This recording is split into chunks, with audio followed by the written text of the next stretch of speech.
বন্ধুরা আসসালামু আলাইকুম। আলহামদুলিল্লাহ আমি ভালো আছি। তো বন্ধুরা, ছাগলের চা খাওয়ার দৃশ্য দেখতে পাচ্ছেন। আমি একটি চা খাচ্ছিলাম, তো এই মুহূর্তে একটি ছাগল আমার কাছে এসেছে। অবশ্যই ছাগলটা বেশ খানিকটা মাংসে টাইপের। তো ওর দাবিটা আমি বুঝতে পারলাম যে ও চা খাবে। তো আপনারা ছাগলের চা খাওয়া দেখতে পাচ্ছেন।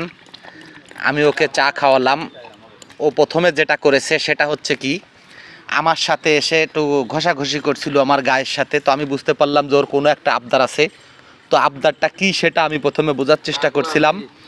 পরবর্তীতেও আমার চায়ের কাপের দিকে তাকিয়েছিল, অনেক ভদ্র, যেটা আসলে ও কিন্তু প্রথমে মুখ দেয় নাই। তো আমি ওকে যখন ডাকছি, ডাকার পরেও আমার কাছে এগিয়ে আসছে।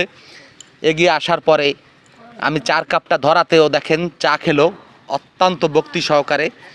এক ফোঁটা চাও আর নাই, দেখতে পাচ্ছেন আপনারা।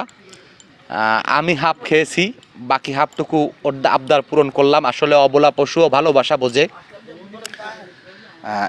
দেখেন অনেক সুন্দর একটি ছাগল। এবং আমাদের এখানে যে ছাগল বা কিছু ভেড়া আছে, এগুলি সবসময় মানুষের সাথে মিশে চলে। দেখেন ও কিন্তু চা কাপটা শুধু চিনি দেওয়া মিষ্টি মিষ্টি, যার কারণে ওর ভালোও লাগছে।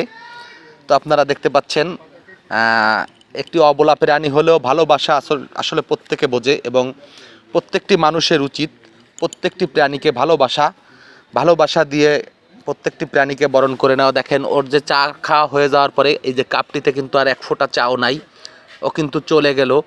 তার মানে অবলা প্রাণী হলেও বুঝতে পারলো। দেখেন ওইখানে আবার বিস্কুট রাখা ছিল, সেখানে মুখ দিতে গেছিল, ছোট একটু দাবড় দেওয়াতে বুঝতে পারলো যে আমাকে সাবধানতা অবলম্বন করতে হবে, আর খাওয়া যাবে না। তাই ছাগলটি চলে গেল। আসলে অবলা প্রাণী হলেও অনেক বুদ্ধিমান। তো আমার কাছে খুব ভালো লাগলো। ওকে ভালোবাসা দিলে ও যে ভালোবাসাটি যেভাবে গ্রহণ করেছে সেটি আমার কাছে অত্যন্ত চমৎকার লেগেছে। তো বন্ধুরা, আপনারা প্রত্যেকেই প্রত্যেকটি প্রাণীকে ভালোবাসেন, মানুষের জন্য কিছু করেন, সমাজের জন্য কিছু করেন, দেশের জন্য কিছু করেন। যার যার স্থান থেকে সে তার দায়িত্ব পালন করেন। ইনশাআল্লাহ আল্লাহ আপনাদেরকে ভালো রাখবে। আমি আশা করি আল্লাহ আপনাদের প্রত্যেককেই ভালো রাখবে, সেই দোয়া করি। তো আসসালামু আলাইকুম, আবার দেখা হবে অন্য কোনো ভিডিওতে।